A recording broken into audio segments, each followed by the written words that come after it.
और नमस्ते सचवाला जी, how are you? जी जी, बहुत शुक्रिया जी, मैं ठीक हूँ। अच्छा, आपसे आप वैसे तो कुरान पर ही बात करते हैं, बट आप काफी टाइम आपको सुना है कि आप कहते हैं ये तो अब्बासियों की घड़ी हुई कारकर्दगी है। तो ये आप ऐसा क्यों कहते हैं? क्योंकि एविडेंस थोड़ा सा डिफरेंस है। वैसे तो आपकी बात काटने में डर लगता है, बट फिर भी एविडेंस थोड़ा सा डिफरेंस है। आप क्यों कहते हैं अब्बासियों ने इसको घड़ा है? देखिए मेरे मोहतरम, देखिए सुनिए मेरी बात। जो कुरान आज आपके हाथ में है, ऐसा कोई कुरान अब्बासियों के एरा से पहले अगर दुनिया में पाया जाता था तो मुझे बता दें कहाँ है वो कुरान। आप मेरा मेरा सवाल सुन लिए। हाँ, नहीं, मैं तो खैर मोमिन नहीं हूँ। मैं जी तो जी हिस्टोरिकल पर्सपेक्टिव से ही बात करता हूँ। जी और मुझे इसको हिस्टोरिकली समझने में मुझे मेरा इसमें इंटरेस्ट है। जी तो ठीक है। एक सेकेंड, एनडी जी आपके इधर से इको बहुत हो रहा है, तो आप बोल के म्यूट कीजिएगा अपने आप को। Oh, okay okay okay, sorry about that. I don't know क्यों हो रहा है आज। जो अगर आप देखिए कि जो इनिशियल जो जिन्होंने अभी एक्चुअली इसे देखने के लिए आपको थोड़ा वाइडर पर्सपेक्टिव रखना पड़ेगा कि जिस तरीके से रोमन्स ने क्रिश्चियनिटी का एक जो कल्ट स्टार्ट किया जुडेया को कंट्रोल करने के लिए, क्या ये हम इसको इसी तरह मान सकते हैं? बिकॉज अगर आप देखिए जो मुआविया तक के टाइम तक वो तो ये सब क्रिश्चियन थे, उमैयद, और ये सब कंट्रोल कर रहे थे। जितनी इन लोगों ने जो बातें लिखी हैं कुरान में, वो सब क्रिश्चियनिटी की तरफ पॉइंट करती हैं। अब्बासी, हाँ, तो ये तो रियली अगर कोई किसी ने स्टार्ट किया तो वो तो उमैयदों ने स्टार्ट किया है शायद। इसे में मतलब मेरा ऐसा सोचना है। देखिए, मैंने ये बात कई बार कही है, कुरान को असल में लिखने वाले उमैयद है। मैंने ये बात कही है, असल में कुरान को लिखने वाले उमैयद हैं, लेकिन उमवियों का लिखा हुआ कुरान आज हमारे हाथ में नहीं है। जो कुरान आज हमारे हाथ में है ये 8वीं 9वीं 10वीं ईस्वी का पाया जाता है, उससे पहले कुरान मौजूद नहीं है। अगर है तो बताइए, मैं उलमा से भी यही सवाल करूंगा। आप समझिए बात को। नहीं, बिल्कुल ठीक है। ये थोड़ा क्लैरिफिकेशन हो गया। चलिए ठीक है, धन्यवाद। आपसे कभी और हिस्टोरिकल बात करेंगे, पर आपके शायद कतार में अभी बहुत हैं। लास्ट क्वेश्चन आपसे ये है, क्या हम आपको मॉडर्न डे मुतज़ल्ली बोल सकते हैं? मुअतज़िली मैं खैर बोलना जरूरी नहीं है। मैं जो कुछ भी हूँ लोग जानते हैं, समझते हैं। मैं सिर्फ सवाल करने वाला हूँ। भाई जाहिर बात है, मैं एक छोटा सा तालिब इल्म हूँ। मैं जानना चाहता हूँ, समझना चाहता हूँ। मेरे अपने कुरान को लेकर मेरे अपने इश्कालात हैं, सवालात हैं। मैं उलमा के सामने, स्कॉलर्स के सामने ये सवाल रखना चाहता हूँ, और मैं चाहता हूँ कि उलमा इनका जवाब दें। भाई देखिए, मैं अपना क्वालिटी टाइम निकाल कर यहाँ इस मंच पर, इस प्लेटफॉर्म पर मैं हाजिर होता हूँ, ताकि जो जो उलमाए मुअज़्ज़ज़ उलमाए इस्लाम हैं, जो मुफ्तियान किराम हैं, वो यहाँ तशरीफ लाएं और मेरे सवालों का जवाब दें। देखें कि वो इस तरह से जो अपनी जिम्मेदारी से जो है, जो अपनी जिम्मेदारी को जो है वो उससे सुबुकदोशी जो है अख्तियार करते हैं, वो जो है सामने आना नहीं चाहते, मेरे सवालों का जवाब देना नहीं चाहते। वो समझते हैं कि नहीं, ये आवाज दब जाएगी। सच वाला ने जो सवालात उठाए हैं, जो बातें सच वाला करता है, ये इसकी कोई वैल्यू नहीं है, वो ऐसा समझ रहे हैं। लेकिन उनको ये जानना चाहिए कि ये वो सवालात है जो इस्लाम की नींव को हिला रहे हैं, उनकी जड़ों को हिला रहे हैं। अगर उलमा सामने नहीं आएंगे तो देखें कि आने वाले वक्त में इस्लाम अपनी बुनियादों के साथ उसकी इमारत गिर चुकी होगी। ये इस तरह से कायम नहीं रहेगा। ये इनकी इनकी भूल है। वो चाहते हैं कि नहीं, सचवाला का सामना करना कोई जरूरी नहीं है। ठीक है, ना करें। मैं सचवाला तो ये सवालात उठाएगा, सचवाला लोगों के सामने आकर ये बातें करता रहेगा। ये जिम्मेदारी उलमा की है कि सचवाला का मुंह बंद करे, सचवाला के सवालात का जवाब दे। अगर जवाब नहीं देते तो इसका मतलब वो लाजवाब है, लाजवाब है, उनके पास कोई जवाब नहीं है मेरे सवालों का। यही इसका मतलब निकलेगा ना। आप देखिए कितने लोग रोजाना इस्लाम को छोड़ रहे हैं, कितने लोग। बेशुमार लोग। आने वाले वक्त में एक्स मुस्लिम्स की सुनामी आने वाली है, आ रही है, लोग अपनी आंखों से देख रहे हैं। तो मैं उलमाए इस्लाम से ये गुजारिश करता हूं, ये रिक्वेस्ट करता हूं कि प्लीज इस मंच पर, इस प्लेटफॉर्म पर तशरीफ लाएं और मेरे सवालों का जवाब दें। वरना ये बातें, देखिए मेरे सवालात लोगों के जहन को बदल रहे हैं, क्योंकि उलमा के पास मेरे सवालों का जवाब नहीं है। लोग इस्लाम छोड़ रहे हैं। आए दिन आप देखें कि हर दिन आपको देखने में मिलेगा कि लोग इस्लाम छोड़ रहे हैं। क्यों छोड़ रहे हैं भाई, क्यों छोड़ रहे हैं? आप समझे मेरी बात? चलें, ठीक है, चलें।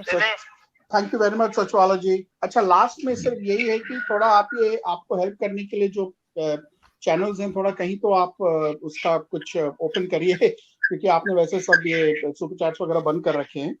तो आपके लिए कुछ अगर कर सकते हैं तो उसके लिए आप थोड़ा ओपन कुछ ओपन करिए सर। Okay, thank you. बस मेरी आपसे या आप जैसे भाइयों से यही रिक्वेस्ट है कि मेरे मैसेज को, मेरे पैगाम को मोमिनीन तक पहुंचाएं मैक्सिमम तरीके से। यही मेरी हेल्प है, असल में यही हेल्प है कि मेरे पैगाम को आप मोमिनीन तक पहुंचाएं, बस। शुक्रिया आपका। चौधरी साहब आए हैं जी, जनाब क्या कहना चाहेंगे? जी, थैंक यू वेरी मच सचवाला साहब। मैं आपको रेगुलर सुनता हूँ। First of all I am not in, मैं पाकिस्तानी हूँ लेकिन मैं किसी एक मुसलमान मुल्क में रहता हूँ, इसलिए आपसे मेरा डायरेक्ट सवाल है 34-44 आयत के बारे में। सूरह सबा की आयत 44 है कि उसमें ये कहा गया है कि हमने आपको ऐसा स्क्रिप्चर दिया है जो उससे पहले किसी को नहीं दिया और आपसे पहले कोई डर सुनाने वाला नहीं आया। तो कॉन्सेप्ट जो इसका ये दिया जाता है कि प्रॉफिट मोहम्मद जहां आए मक्का में, उससे पहले कोई डर सुनाने वाला नहीं आया। ये कॉन्सेप्ट है इस आयत का। मेरा सवाल आपसे ये है कि अगर इस नबी से या इस रसूल से पहले कोई नहीं आया तो ये काबा किसने बनाया? क्योंकि हमें ये बताया गया कि ये तो इब्राहिम और इस्माइल ने बनाया, जबकि कुरान ये कहता है कि आपसे पहले स्पेसिफिक है कि कोई बॉर्डर वहां नहीं आया। तो फिर मक्का का ये काबा किसने बनाया? मेरा बस ये सवाल। जी हाँ, जी हाँ, बहुत वैलिड क्वेश्चन है आपका, बहुत जानदार जो है सवाल है। क्योंकि देखें कि ये कुरान का लिखने वाला ये कह रहा है कि हमने नहीं दिया तुमसे पहले ना तो कोई जो है किताब जिसका जो है वो पढ़कर सुनाए या इसकी वो तालीम दे। जी, ऐसी कोई किताब यहाँ किसी को नहीं दी गई जिसकी वो पढ़ के सुनाते हो। और हमने तुमसे पहले नहीं भेजा कोई भी खबरदार करने वाला, डराने वाला या जो है वार्न करने वाला। तो ये इस आयत के पर्सपेक्टिव में आपका जो क्वेश्चन है बहुत ही वैलिड क्वेश्चन है, बहुत वैलिड है। अगर ये कुरान मक्का में उतरा तो मक्का में तो इब्राहिम और इस्माइल भी रहे हैं। इनके खुद मुस्लिम स्कॉलर्स के अनुसार वहां इब्राहिम के बाद उनकी औलाद में बेशुमार नबी आए, बेशुमार रसूल आए। तो फिर ये कुरान का लिखने वाला ये बेतुकी और ये बेढंगी बात क्यों कर रहा है? ये सवाल है। बिल्कुल, और ये बात सूरह यासीन की आयत 6 में भी कही गई है, सूरह अल-कसस की आयत 40 में भी कही गई है, सूरह सजदा की आयत 3 में भी ये बात कही गई है। तो अजीब सी कंफ्यूजन है कि लोगों को इतनी सी बात समझ नहीं आती कि इतना कंफ्यूजनल किस्म का आंसर। यानी ये बात एक आम से बंदे को भी समझ आ रही कि यार अगर वहां पर मक्का है तो फिर यहाँ तो ये मक्का नहीं है, यहाँ फिर ये नबी नहीं है। दोनों में से एक बात तो है, या कोई और जगह पे आया है जहाँ पे नबी आए हैं। तो बस एक बात था ताकि लोगों को इस बात के इंफॉर्मेशन हो जाए। Thank you very much. मैं आपका टाइम नहीं लूंगा इससे बढ़कर, लेकिन मेरे और आपने इसको एक्सप्लेन कर दिया। थैंक यू जी। जी हाँ, बहुत अच्छी बात, आपने बहुत वैलिड क्वेश्चन किया। ये सवाल वो है जिस पर गौर करना चाहिए मोमिनीन को, क्योंकि ये सारी बातें वो हैं जिन पर जो है गौर नहीं किया जाता, जिसको फोकस नहीं किया जाता। असल में होता ही है कि इस किताब को एक ऐसे अल्लाह से जोड़ दिया गया है जिसके बारे में यह अकीदा तराशा गया कि वो परफेक्ट है, उसमें कोई चीज की कमी नहीं हो सकती। क्योंकि वो परफेक्ट है तो ये उसका कलाम है, तो ये किताब भी परफेक्ट है। ये है असल सबसे बड़ी मुश्किल इस किताब की। वो इस किताब को जिससे जोड़ा गया इनके अकीदे के मुताबिक वो परफेक्ट है, क्योंकि वो परफेक्ट है तो ये किताब भी परफेक्ट है। अब इसमें कभी कोई गौर नहीं करना, कभी सोचना नहीं, कभी कोई क्रिटिकल जो है एनालाइज नहीं करना, ये मुसलमानों का सदियों से ये जो है उनका वतीरा, उनका तरीका रहा है, सदियों से। इसलिए कभी भी इस किताब को यानी जो कहते हैं ना एक टेबल पर नहीं रखा गया जिस पर जो है इसकी चीर फाड़ हो, एक डिसेक्शन टेबल पर नहीं रखा गया। मैं चाहता हूं कि इस किताब को डिसेक्शन टेबल पर रखा जाए। मैंने ये सवाल बहुत सारे उलमा से किया और उनका जवाब ये होता है कि इब्राहिम और इस्माइल के बाद कोई नहीं आया है, इसलिए काबा उन्हीं बनाया। अब वो जबरदस्ती क्योंकि इस सिचुएशन से निकल नहीं पा रहे कि अब इसका जवाब क्या देते हैं, तो वो पर ये कहते हैं कि इब्राहिम और इस्माइल के बाद कोई नहीं आया, तो फिर यही आए। अरे भाई बात वही है ना, इब्राहिम और इस्माइल के बाद कहां कोई नहीं आया, देने को तैयार ही नहीं है। जी हाँ, एग्जैक्टली यही है। असल में इतनी फजूलियात, इतनी बोधी, इतनी बचकाना बातें इस किताब में पाई जाती हैं, इतने कॉन्ट्राडिक्शंस हैं, इतनी जो है कंफ्यूजनल जो है स्टेटमेंट्स हैं। इसके होते हुए हम ये साफ साफ कह सकते हैं कि ये किसी खालिक कायनात का कलाम नहीं हो सकता। और अगर ये बात मान ली जाए कि इनसे पहले कोई इनको स्क्रिप्चर नहीं दिया गया, तो आप सूरह यूनुस ले लें, सूरह यूसुफ ले लें, सूरह इब्राहिम ले लें, सारी की सारी बाइबल से प्लेजराइज्ड है। यानी कि जिब्राइल वहां से वो उठाता था बाइबल से और कहता था ये अल्लाह की वही है, वही कहानियां हैं जो कुरान में हैं। तो वो ऑलरेडी अगर करप्टेड बाइबल है तो वो कहानियां ओरिजिनल कुरान में कैसे चली गई? मतलब एक थोड़ी बहुत लैंग्वेज की चेंज है, स्क्रिप्चर तो वही आ गया ना फिर। जी हाँ, स्टेटमेंट तो वही है। जी हाँ, सही कह रहे हैं आप, तो वही है। थैंक यू सर, मैं आपका टाइम लिया, बहुत शुक्रिया, बहुत शुक्रिया जी, बहुत शुक्रिया सर, बहुत अच्छा सवाल उठाया आपने। जी हाँ, अलबर्तानवी साहब, जी जनाब क्या कहना चाहेंगे? जी कैसे हैं आप और अमित साहब? जी मैं ठीक हूँ, जी बोलिए। बढ़िया तनवीर साहब, आप कैसे हैं? जी मैं खैरियत से हूँ। यहाँ सर्दी बहुत पड़ रही है और बारिश भी हो रही है, तो घर में ही हूँ मैं आज। तो जी मैं शुरू से आपकी स्ट्रीम सुन रहा था और पिछले हफ्ते कुछ हमारे मोमिनीन हजरात के साथ कुछ मेरा मकालमा भी हुआ। अच्छा जी। तो उसमें एक चीज़ मैंने बड़ी अहम नोट की कि जज्बात का भूत पढ़े लिखे मुसलमानों पर भी, जो मगरिब की यूनिवर्सिटीज़ में जिन्होंने तालीम हासिल की है, उन पे कायम रहता है। जी हाँ। और वो मंतिक, लॉजिक और रीजनिंग का इस्तेमाल दूसरी चीज़ों में तो करते हैं, लेकिन जहाँ उनके अकायद को चैलेंज किया जाए तो वो बिल्कुल एक अलग मतलब उसमें चले जाते हैं। जहनी जो हालत है कहें, या जहनी, क्योंकि वो मोमिन है ना, बेसिकली मोमिन है, तो मोमिन का काम सोचना नहीं होता, सोचना समझने से कोई मोमिन का ताल्लुक नहीं है, वो सिर्फ मानने वाला होता है। जी हाँ, सही कह रहे हैं आप जी। तो इसी ताल्लुक से मैं एक सीरीज ऑफ लेक्चर्स की थी। थॉमस कार्लाइल ने, आपने शायद नाम सुना होगा, बहुत बड़ा यहाँ का थिंकर था 1800 समथिंग में, हीरोज एंड हीरोज वर्शिप। तो उसमें उन्होंने एक मोहम्मद साहब पे भी एक लेक्चर किया था।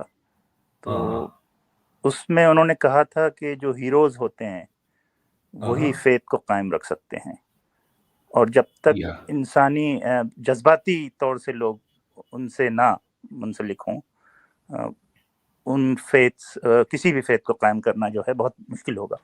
और उन्होंने एक बड़ा अहम पॉइंट इसमें कहा था, जब मोहम्मद साहब के ताल्लुक से उन्होंने कहा था कि जो हीरोज सही में वाकई हीरोज होते हैं और जिनका फेथ जो चल सकता है और आगे चलेगा, वही हैं जिन्होंने मोहब्बत की तालीम नहीं दी, बल्कि जिन्होंने जुरत और उस बहादुरी को एम्फसाइज किया। तो ये बड़ी बात, दिलचस्प बात लगी मुझे। मैंने असल में कार्लाइल का ऐसे जो था 15-16 साल की उम्र में पढ़ा था, मेरे वालिद ने गलती से मुझे दे दिया था, क्योंकि अक्सर मुसलमान अपोलोजिस्ट को इस्तेमाल करते हैं, वो कहते हैं कि बड़ी अच्छी चीज़ समझते हैं उसको। लेकिन आज जो हालात दुनिया के हुए 150-200 साल के बाद कार्लाइल ने जब ये बात कही थी, तो अब हमको समझ में आ रहा है कि मुसलमान क्यों इस हद तक जज्बाती होते हैं अपने प्रॉफिट के ताल्लुक से, न सिर्फ अपने प्रॉफिट के ताल्लुक से बल्कि खुलफाए राशिदीन के ताल्लुक से। जी हाँ, कोई नेगेटिव बात सुनना नहीं चाहते। और मैं जाहिल लोगों की बात नहीं कर रहा हूँ, पढ़े लिखे लोगों की, जिन्होंने यहाँ की यूनिवर्सिटीज़ में तालीम हासिल की है, उनसे अगर सवाल करो खुलफाए राशिदीन के दौर के बारे में तो बिलक जाते हैं बिल्कुल, और बिल्कुल ऐसा लगता है कि पता नहीं आप उनके दुश्मन हो गए हैं। जी हाँ। तो ये बड़ा अजीब पहलू है जो इसी कौम की खुसूसियत है। दूसरी कौम में मैंने ये चीज़ें नहीं पाई। मैं जाके यहाँ चर्च में वर्जिन बर्थ को क्वेश्चन करता हूँ तो वो लोग बड़े इत्मीनान से जवाब देते हैं, मुझे मारने मरने की बात नहीं करते, उसके बाद भी कहते हैं कि ठीक है आप तशरीफ लाइए और हम इस पे बात करेंगे।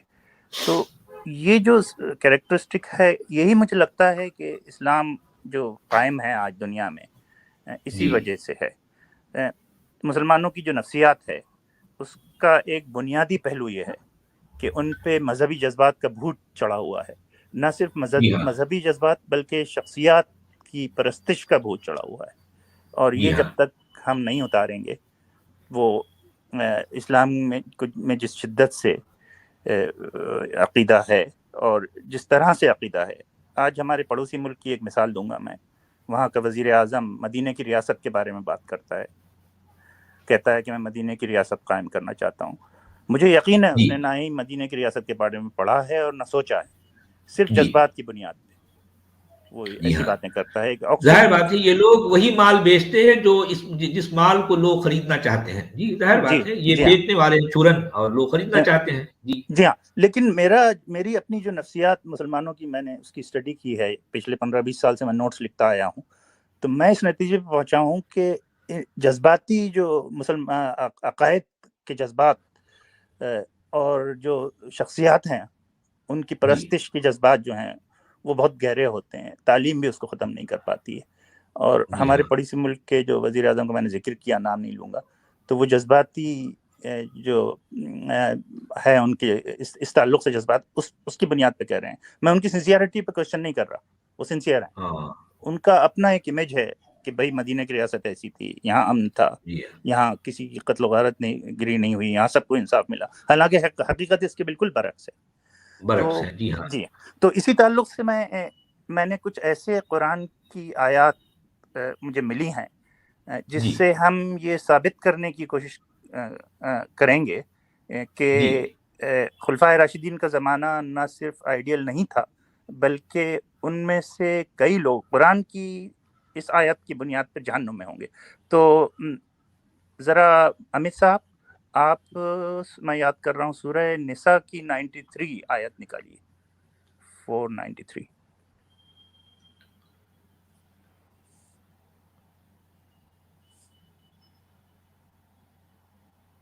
जी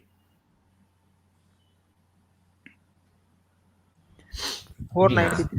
जी हाँ, इस पर रोशनी डालिएगा सच वाला साहब आप थोड़ी, फिर हम इसके वमन यक़्तुल मुअमिनन मुतअम्मिदन फजज़ाउहु जहन्नम खालिदन फीहा वग़ज़िबल्लाहु अलैहि व लअनहु व अअद्द लहु अज़ाबन अज़ीमा। देखें, और जो कोई किसी मोमिन को जानबूझकर कत्ल कर डाले, यानी मार डाले, उसकी सजा क्या है? यानी उसकी सजा जहन्नम है, दोज़ख है, जिसमें वो हमेशा रहेगा, हमेशा। इस पर अल्लाह का गुस्सा है, उसे अल्लाह ने जो है उस पर लानत की है और उसके लिए बहुत बड़ा अजाब तैयार कर रखा है। जी जी। अब मेरा सवाल मोमिनों से ये है कि हजरत अली और हजरत आयशा के दरमियान जो जंग हुई थी, तो उसमें उन्होंने क्या किया था? जाहिर बात है एक मोमिन दूसरे मोमिन को कत्ल कर रहा था, और क्या कर रहा था, सीधी सी बात है। तो इस आयत के एतबार से इस आयत, इसमें कोई एम्बिग्युइटी नहीं है, कोई लैंग्वेज का प्रॉब्लम नहीं है, बिल्कुल साफ अल्फाज एकदम क्लियर है। जी हाँ, जी हाँ, हाँ, कुरान जो है कत्ल के मामले में एकदम क्लियर है। दूसरी और बातों में बड़ा एम्बिग्युअस है, लेकिन कत्ल की जहाँ बात आती है वहाँ बिल्कुल क्लियर है। और एक मोमिन का दूसरा मोमिन कत्ल कर रहा है, उसके बारे में बिल्कुल साफ अल्फाज में लिखा है, इस पर कोई गुंजाइश नहीं है ब्रैकेट लगाने की या जलेबियां बनाने की। तो मेरा सवाल मोमिनों से ये है, और मोमिन, मुझे उम्मीद है मोमिन सुन रहे होंगे, कि इस आयत खुदा की लोहे महफूज में लिखे हुए कुरान की इस आयत के मुताबिक आपके प्रॉफिट की बिलवड वाइफ और उनके दामाद हजरत अली और हजरत आयशा ये आज कहाँ होंगे? जी हाँ, और इन दोनों को मानने वाले सब के सब मोमिनीन हैं, वो कहाँ है? जी हाँ, अकॉर्डिंग टू दिस आया जो है वो बिल्कुल हमेशा हमेश के लिए जहन्नम में है। उन पर अल्लाह की लानत भी है, अल्लाह का गुस्सा भी है, और जो है वो उनके लिए अल्लाह ने एक बहुत बड़ा अजाब तैयार कर रखा है जी। और इस आयत के अनुसार। जी हाँ जी बिल्कुल। तो मेरा दूसरा सवाल फिर ये है कि क्या तुम ऐसे लोग जिन्होंने खुदा के अल्फाज को नहीं माना जी और जो जहन्नुम में है और हमेशा जी हमेशा जहन्नुम में रहेंगे, क्या जी हाँ, तुम ऐसे लोगों की लिखी हुई और बोली हुई चीजों पे यकीन कर सकते हो? जाहिर बात है ये सवाल भी बड़ा वैलिड है, जी इस पर गौर करना चाहिए मोमिनीन को, जी बिल्कुल सही है। जी हाँ, तो आप थोड़ा सा कुछ मगर इसके बारे मोमिन में तो बोलिए। होता ही है गौर न करने वाला ना, भी मोमिन तो मानने वाला होता है, मोमिन जी का गौर फिक्र से भला क्या ताल्लुक। जी, जी तो मेरा सवाल ये है सचवाला साहब कि अगर हम इस किस्म की आयत ढूंढ के निकालें जी तो क्या और इस्लामी तारीख से जो मुसलमान हमको पेश करते हैं जी और जिसमें जज्बात का बहुत अहम रोल है, जी खासतौर से इन शख्सियात के ताल्लुक से, खुलफाए राशिदीन जी का दौर, सुनहरा दौर, आपने सुना होगा, हम तो बचपन से जी सुनते आए थे। जी हाँ, तो क्या ये तरीक़ाकार कारआमद साबित हो सकता है कि उन पर मुसलमानों पर से ये जो भूत है, जो जिसमें मैं कहूँगा कि शख्सियात की परस्तिश का भूत इस्लामी जी दौर, बहुत अहम दौर की खुलफाए राशिदीन के ज़माने की खास तौर से, जी हाँ, क्या ये उतारा जा सकता है खुद कुरान के टेक्स्ट के जरिए? तो ये हाँ मेरा हाँ सवाल जरूर उतारा, क्यों नहीं उतारा जा सकता। जी अरे भाई कुरान के टेक्स्ट की बेस पर खुद अल्लाह का भूत उतारा जा सकता है, खुद मोहम्मद का, जिसे मुसलमानों ने अपना मुंह बोला नबी कह रखा है, उसका भूत उतारा जा सकता है। तो जी दूसरे लोग किस खेत की मूली है? जी, बात तो है, बिल्कुल सही कह रहे हैं आप, बिल्कुल सही है, जी हाँ आपकी बात वैलिड है। जी जी। हाँ तो मैं मुसलमान मोमिनों से, बहनों और भाइयों से दरख्वास्त करूंगा कि इस आयत पर गौर करें और सोचें, जी हाँ और कम से कम ये सोचें कि हम जो खुलफाए राशिदीन के दौर को सुनहरा दौर कहते हैं, वो क्यों कहते हैं? जी ये हाँ जज्बात की वजह से कहते हैं। ये जी हाँ आसमानी किताब की तफसीर के तहत नहीं कहते। ये जी हाँ। इस्लामी तारीख। बल्कि यहाँ पर मैं एक एक पॉइंट ये भी जोड़ दूं कि जिसे खुलफाए राशिदीन कहा जाता है, जिसे खुलफाए राशिदीन का जमाना कहा जाता है, ऐसी इस तरह की यानी यूं समझिए कि मन घड़त बातों का कुरान के टेक्स्ट से कोई ताल्लुक नहीं है। जी आप समझिए, खुलफाए राशिदीन कुरान में नहीं है, जी खुलफाए राशिदीन से जुड़ी हुई बातें कुरान में नहीं है। जी अगर आप उन बातों को मानते हो तो कुरान की ऐसी आयतों के मुताबिक, कुरान की इन आयतों के अनुसार, तो वो खुलफाए राशिदीन जिसे आप कह रहे हैं, अली है या आयशा है, जी वो तो जो है अल्लाह की गजब, अल्लाह की लानत और हमेशा के लिए जहन्नम में है। जी भैया ये बातें हम नहीं कह रहे हैं, कुरान का लिखने वाला कह रहा है, जी जी अकॉर्डिंग टू कुरानिक टेक्स्ट, है जी ना। हाँ, बिल्कुल जी बिल्कुल। हाँ, बिल्कुल तो सही बात है। सचवाला साहब, फिर मेरा एक सवाल और होगा और फिर मैं दूसरे किसी मोमिन को या दूसरे कोई साहब इंतजार कर रहे हैं उनकी, कि अगर ये नहीं है कुरान में ये तमाम चीजें, तो जो मदीने की रियासत का भूत है मुसलमानों के जहन पे, पढ़े लिखे लोग जी हाँ मुसलमानों पे, वो कहाँ से आया? जी हाँ, थोड़ा सा इस पर रोशनी यकीनन डालिए ये आप। भूत ही तो है, आपने खुद कह दिया ये भूत है, और जी भूत को उतरना चाहिए, वरना जी, भूत तो तो हमेशा हर चीज को जो है तबाह कर देगा। जी हाँ, वो आया कहाँ से? लेकिन मेरा सवाल ये है उनके जहनों अब में। जाहिर बात है इस तरह की इधर उधर की ऊट पटांग किताबों से आया, जिसमें जो है मुसलमानों ने अपने आप को बड़ा तुर्रम खां बताने के लिए खुलफाए राशिदीन या रियासत मदीना जैसी बातें लिखी, तराशी बल्कि घड़ी, और जी लोग उसको मानते रहे। जी उनके बिल्कुल। मुल्लाओं ने इनसे मनवाया, और जी ये हाँ सिलसिला चला आ रहा है सदियों से। जी भाई जी ये दौर, खास जी तौर पर मैं अपने प्लेटफॉर्म पर ये इन बातों पर ही तो सवाल उठाता हूं ना, जी जी और यही वजह है कि उलमा किसी और से नहीं बल्कि सचवाला से बड़े खौफजदा हैं। जी उनको जी सिर्फ और सिर्फ खतरा है सचवाला से, सचवाला की आवाज से, जी जी उनको किसी और से उतना खतरा नहीं है। इसलिए कि मैं इन मौलवियों, इन मुल्लाओं, इन उलमा का के घरों का भेदी हूं जी मैं, जी इनके अंदर की बात करता हूं, इसलिए वो मुझसे खौफजदा रहते हैं। जी हाँ, जी। चले और साहब, बहुत अच्छा लगा आपकी। जी जी, बस एक पॉइंट मैं और मेंशन करूंगा, अभी जहन में आया कि जी आपका जो आर्ग्यूमेंट है कि अब्बासी दौर की क्रिएशन है ये पूरा इस्लाम, तो उसका सबूत इससे मिलता है कि अरिस्टोटल का जब इन्होंने ट्रांसलेशन किया अरबिक में जी और उसकी जी आइडियाज आई और थोड़ा सा इनमें सिस्टमेटिक थिंकिंग के पैटर्न्स आए अरबों में जो पहले नहीं थे, तो उसमें जी अरिस्टोटल का एक बहुत इंपॉर्टेंट कॉन्सेप्ट है मैग्नोनिमस मैन। हाँ तो वो मैग्नोनिमस मैन का कॉन्सेप्ट जो है वो मुझे लगता है कि इन्होंने मोहम्मद साहब के लिए यूज किया और इनकी पर्सनालिटी को क्रिएट किया। जाहिर बात है, जिसे मुसलमान अपना नबी कहते हैं, वो असल में कई शख्सियात के मजमुए का नाम है, ये किसी एक शख्सियत का नाम नहीं है। जी जी ये सारी जो प्रॉपर्टीज, जो क्वालिटीज बताई जाती हैं, मुसलमान अपने नबी के बारे में ये सारी बातें जो जोड़ते हैं, जी हाँ, ऐसा कोई शख्स जमीन पर कभी भी नहीं गुजरा, कभी जी भी नहीं, कहीं भी नहीं। जी हाँ। तो आपके ख्याल से ये भी इन्हीं का क्रिएशन है, हाँ मोहम्मद हाँ, सारी साहब की क्रिएशन है। पर्सनालिटी? जी जी हाँ, हाँ, जी हाँ, सही बात है। बिल्कुल। और क्योंकि इनका मुसलमानों का मुंह बोला नबी कुरान से साबित नहीं होता, जी हाँ, बिल्कुल बिल्कुल। और जिनका ये नाम इन्होंने इन्होंने मोहम्मद रखा है। जी हाँ, अरिस्टोटल का जब ट्रांसलेशन हुआ था अरबी में, उसके बाद इन्होंने ये, इनके जहन में ये बात आई कि इस तरह का एक हीरो क्रिएट कर देते हैं, तो जी फिर हाँ, जी हाँ, मुसलमान जज्बाती तौर से इसके साथ इतने मुंसलिक हो जाएंगे कि मारने जी हाँ। मरने के लिए तैयार होंगे। और हमारी ये सारा जज्बात का खेल है मेरे भाई, सब जी कुछ जो है बिल्कुल। यही और होता रहा जी। आज सोची भी समझी लोग स्कीम। सिर्फ जज्बात की बुनियाद पर जो है जी इससे हाँ, जुड़े हुए हैं। तो अगर जी अकल से काम ले, जी हाँ, लॉजिक से काम ले, तो खुद ब खुद ये जो है, ये देखें कि जो सुनामी, एक्स मुस्लिम की सुनामी कुछ देर बाद आएगी, वो अभी अभी हमारे सामने होगी, अभी जी होगी, जी और हो बिल्कुल। रही है। जी जी हाँ, हाँ, जी चलिए, बहुत बहुत अच्छा लगा, आपकी बातें हुई। बहुत बहुत सच शुक्रिया का सचवाला मुसाफिर। साहब, जी जनाब, बहुत आपसे बहुत गुफ्तगू शुक्रिया। करने का मुझे जी मौका मिला, शुक्रिया। जी, शुक्रिया सर, शुक्रिया। चलिए सच आते का रहेंगे मुसाफिर। हाँ, जी जरूर। जी, क्या कहना चाहेंगे भाई? इनका माइक का इशू आई थिंक नहीं हो पा रही है बात। सच का मुसाफिर, क्या भाई, आपको 2 बार टाइम दिया गया, मौका मिला, आप अपनी बात रखें यहाँ पर, अपने डिवाइस को जो है ठीक करें मेरे भाई। इतना अच्छा आपको मौका दिया जाता है, लेकिन आप उससे फायदा नहीं उठाते। जी सैम जी आए हैं। जी जनाब, क्या कहना चाहेंगे? जी सचवाला जी, आपको मेरी आवाज़ आ रही है? जी हाँ, आ रही है, बोलिए, क्या कहना चाहते हैं? जी, मेरी आपसे परसों भी बात हुई थी, जी जो मैंने आपको कहा था कि अगर ये कुरान जो है अल्लाह का कलाम नहीं है, तो जी, फिर ये किसका कलाम है? लिखने उसका वालों का जवाब कलाम तो है, और क्या। आपने मुझे आपने घुमा दिया कि नहीं, कलाम तो मैं, नहीं है। भाई जाहिर बात है, कुरान का लिखने तो मैंने वाला खुद आपसे घुमा ये रहा हो तो पूछा मैं कौन कि होता कौन भाई? सा कलाम। जी मेरे भाई, सुनिए देखिए, मेरी मैंने बात। आपसे सवाल किया ये था, आपने मुझे अल्लाह, जवाब नहीं हाँ दिया, भाई, आपने इतनी यही देर तो, से मुझसे सवाल किया। तो जाहिर बात है, ये जो है कुरान का लिखने वाला नहीं बताता ये किसका कलाम है, तो मैं कैसे कहूं? मैं कैसे कहूं कि कुरान में, पूरे कुरान में कहीं भी ये नहीं लिखा कि ये किसका कलाम है। ये किताब जिसे कुरान कहा गया है, ये किसका कलाम है, कुरान कहीं भी, कुरान का लिखने वाला नहीं बताता। मैं कैसे बताऊं, कैसे बताऊं मैं, बोलिए। ठीक। जी, आप समझे सचवाला मेरी जी, बात? मैं आपको जी एक बात कहना चाहता हूँ कि जी मुझे आपसे बात करने बड़ा अच्छा लगता है।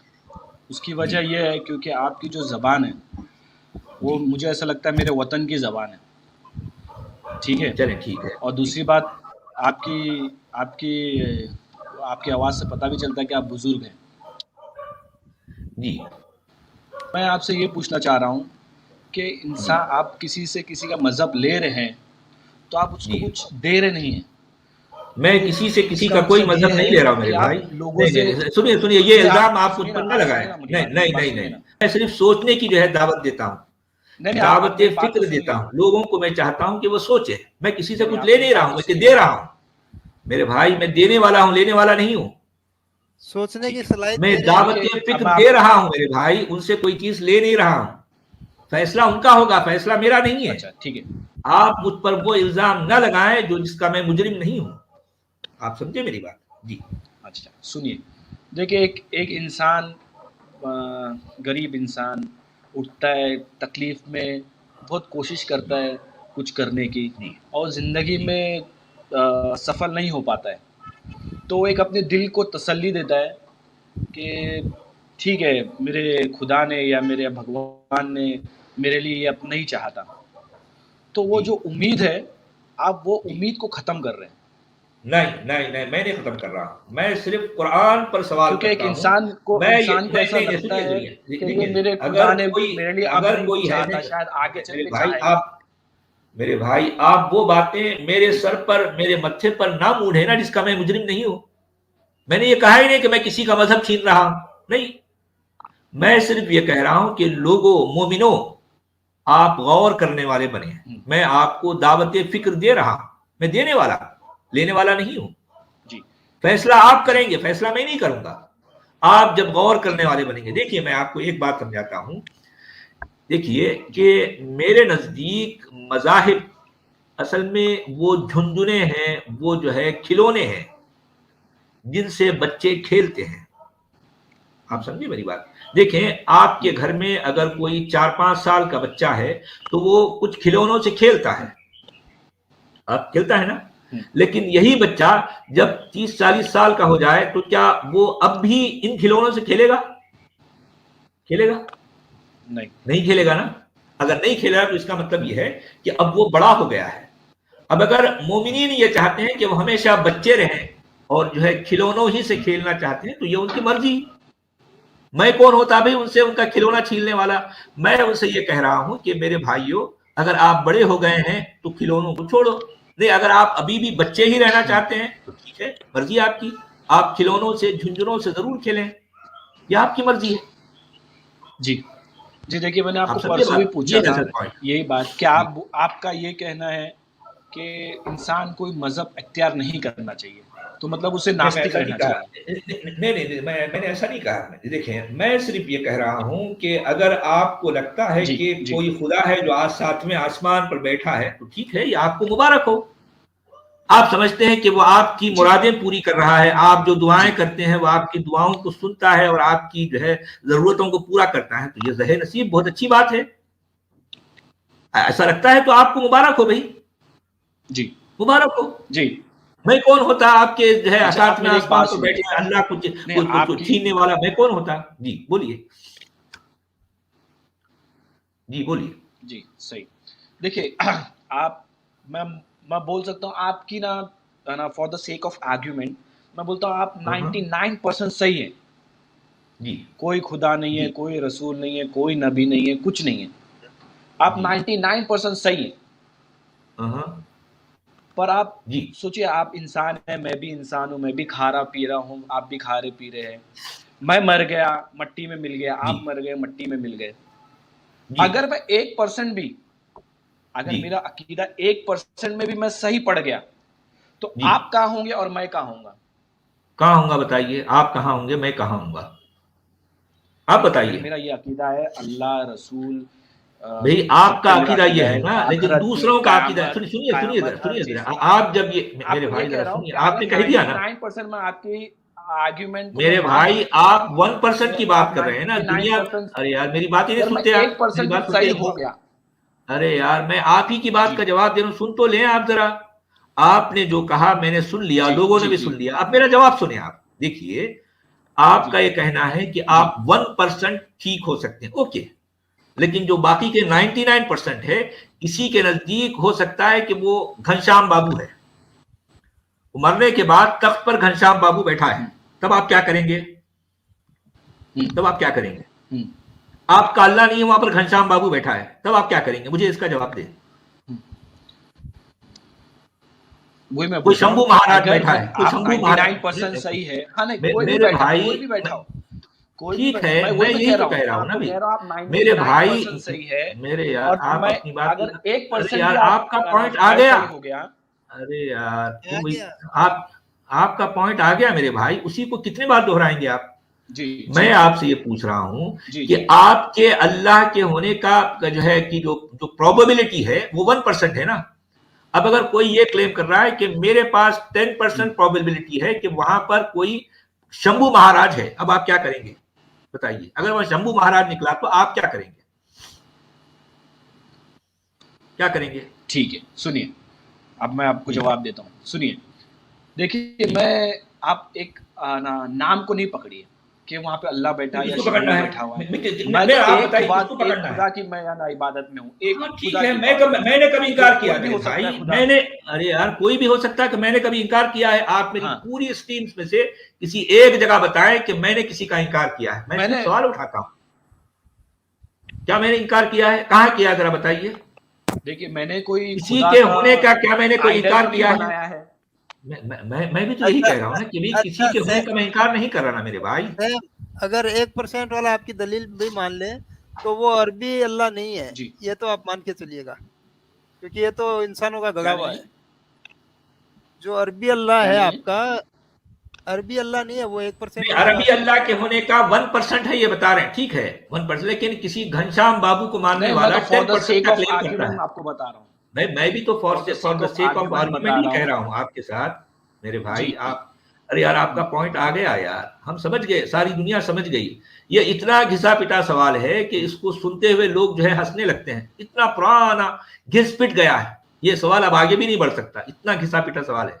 पुरानी हो गई यार ये सारी बातें, बहुत पुरानी हो गई, कोई नई बात करो यार। ये मेरा सवाल नहीं, ये क्या मैंने किसी मेरे भाई सवाल नहीं था। मैं आपसे यही कह रहा हूं कि क्या मैंने किसी के होने का इनकार किया कभी? मुझे इसका जवाब दे। मैंने तो इनकार नहीं किया, मैंने तो नहीं किया ना।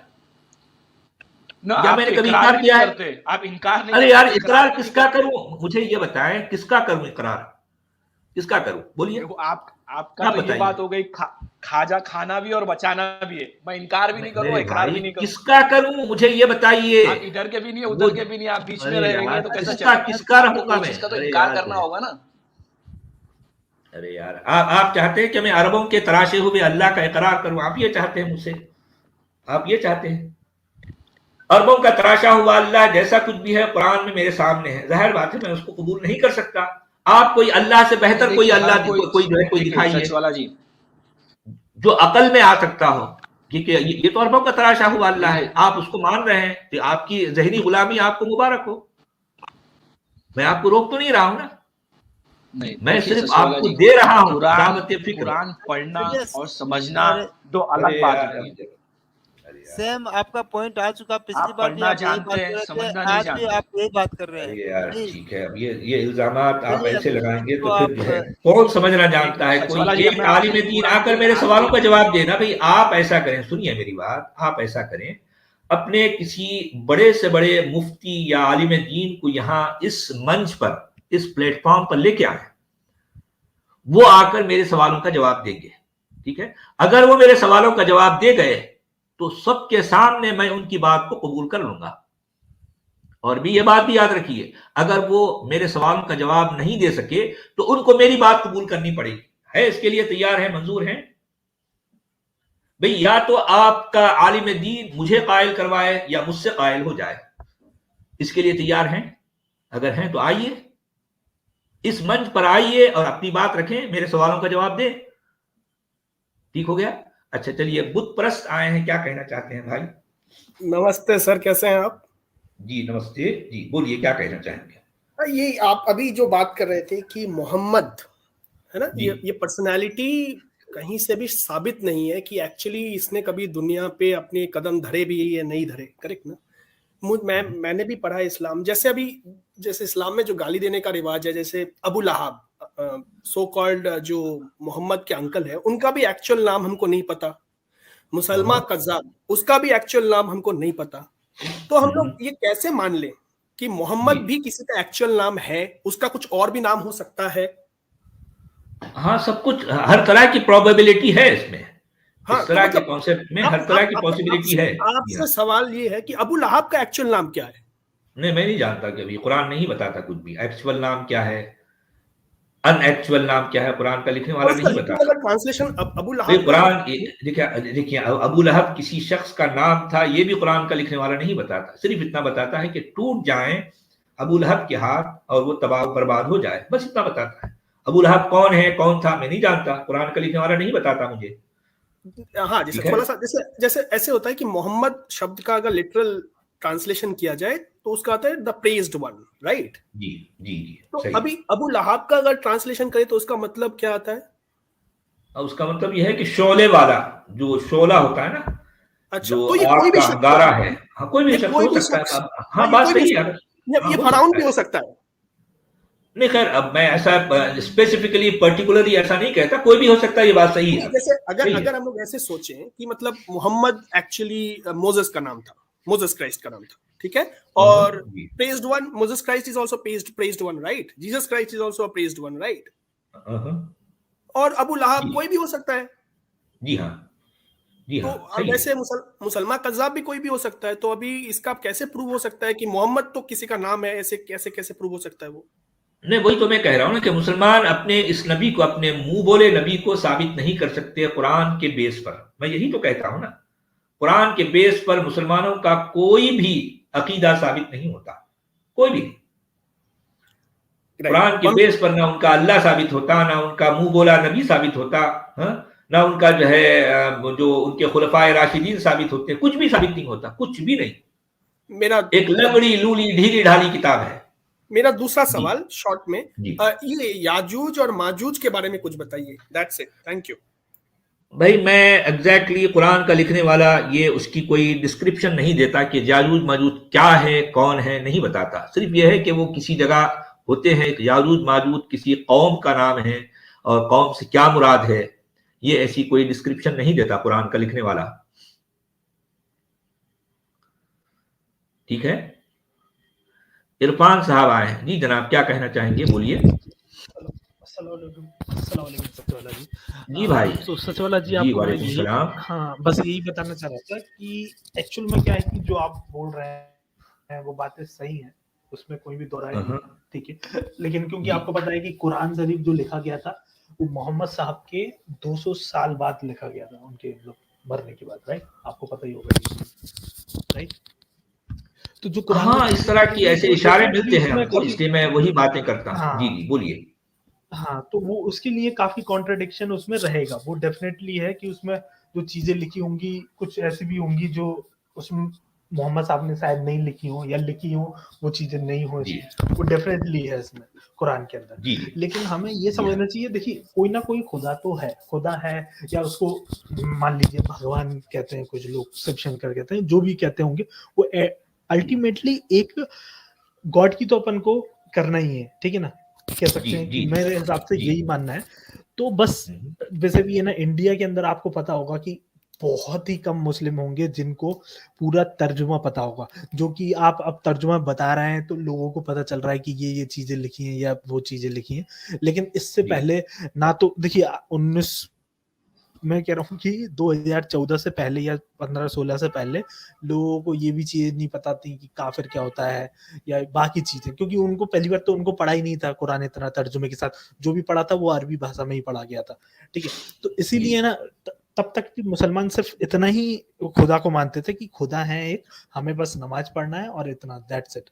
तो वही इस्लाम जो चल रहा था इंडिया के अंदर आपने तभी देखा होगा कि कोई भी चीज रेडिकलाइज नहीं आई है, because of that reason only, कि सारी चीजें लोग सिर्फ बस एक खुदा को। आप अपना सवाल को जो है प्रेम करें मेरे भाई, जी आप, हाँ नहीं ठीक है, देखिए आप अपनी बात को क्लियर करें, उसको पहले फ्रेम करें। आप क्या कहना क्या चाहते हैं? जी जी हाँ, नहीं मेरा मतलब ये है कि जो इस्लाम है ना, हाँ नहीं जो आप जो बता रहे हैं ना वो बातें मैं मानता हूँ कि मतलब इस्लाम जो भी लिखा गया है वो सही है क्या नहीं है, लेकिन वो आपको भी ऑलरेडी पता है कि मोहम्मद साहब के 200 साल जाने के बाद लिखा गया है। तो डेफिनेटली उसमें कोई मतलब अपन को इतना ज्यादा सोचना ही नहीं चाहिए। सिंपल सी बात है कि मुसलमानों को अब हाँ, ये पॉइंट आ गया मेरे भाई, ये आप इशू कितने बार रिपीट करेंगे, बात क्लियर हो गई। डेफिनेटली हाँ जी, तो आप अपना कंक्लूजन बताइए, आप क्या कहना चाहते हैं, आप क्या कहना चाहते हैं? जी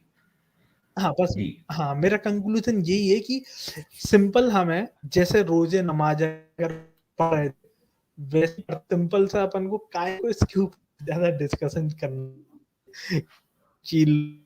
नहीं, जाहिर बात है ये किताब जब तक जमीन पर है, ये किताब जब तक दुनिया में है, ये सारे झगड़े तो रहेंगे ना। या तो इस किताब को आप बंद के वही फिर पुराने ताकों में सजा दें, इसको रख दे अंदर, तो ठीक है मैं अपना चैनल बंद कर दूंगा। ये किताब जब तक दंदनाते फिरेगी जमीन पर, इस किताब को लेकर लोग दंदनाते फिरेंगे, तो मैं अपने सवालात रखूंगा। जो लिखा गया है वो 200 साल बाद, हाँ ठीक है, सारी बातें कह दें कि भाई नहीं हम किताब की जो है कोई बात नहीं करते, हाँ ठीक है हम जो है एक खुदा को मानते हैं, चुपचाप रहते हैं, कोई झगड़ा हमारा किसी से नहीं है, बात खत्म। हाँ नहीं मेरा उनसे देखिए आप जैसे लोगों से मेरा कोई झगड़ा नहीं है ना। मेरा झगड़ा, मेरे सवालात, मेरे एतराजात उन पर है जो इस किताब को लेकर दुनिया में अशांति फैलाते हैं। आप समझिए, दीन के नाम पर दुनिया पर जो है लोगों को कत्ल क़िताल करते हैं, मैं उनसे बात कर रहा हूं। अगर आप कहते हैं कि ठीक है भाई कोई खुदा है, ठीक है, मेरा कोई आपसे जो है कोई झगड़ा नहीं है, आप मान लें, चुपचाप अपने घर में रहें या अपनी इबादत गाह में जो है अपनी इबादत करते रहें, मेरा कोई झगड़ा नहीं है ना आपसे, आप पर मुझे मेरा कोई एतराज नहीं है, समझ गए आप? ये है असल बात। चलें ठीक है, आप आए, बहुत अच्छा लगा, आप फिर आइए, अपना कोई सवाल अगर है तो उसको ठीक से फ्रेम करके आइए और अपनी बात रखें। चलिए शुक्रिया, इंशाल्लाह जरूर, बिल्कुल। नहीं मैं आपको यही बताना चाह रहा था कि मैंने आज तक कुरान उतना पढ़ा ही नहीं था। अच्छा अच्छा ठीक है, जी जी खुदा। चले ठीक है।